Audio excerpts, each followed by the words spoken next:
Praise the lord. ఆదికాండము 22వ అధ్యాయము 18వ వచనం. జనములన్నీయు నీ సంతానము వలన ఆశీర్వదించబడును. ఈ వాక్యములో దేవుడు అబ్రహాముతో చేసిన నిబంధన యొక్క గొప్పతనాన్ని తెలియజేస్తున్నాడు. దేవుడు అబ్రహామును కేవలం ఒక వ్యక్తిగా మాత్రమే చూడలేదు. అబ్రహాము ద్వారా ప్రపంచమంతటికీ ఆశీర్వాదాన్ని తీసుకురావాలని సంకల్పించాడు. నీ సంతానము వలన అనే మాటలో దేవుని రక్షణ ప్రణాళిక దాగి ఉంది. ఆ సంతానములో నుండే యేసుక్రీస్తు ప్రభువు ఈ లోకానికి వచ్చి అన్ని జనములకు రక్షణ, కృప మరియు నిత్య జీవము ఇచ్చే మార్గంగా నిలిచారు.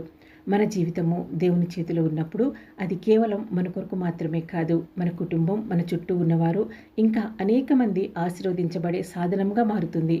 దేవునికి విధేయత చూపిన అబ్రాహాము ద్వారా జనములు ఆశీర్వదించబడినట్లే దేవుని చిత్తంలో నడిచే ప్రతి విశ్వాసి జీవితం కూడా ఇతరులకు వెలుగుగా, ఆదరణగా, ఆశీర్వాదకరంగా మారుతుంది.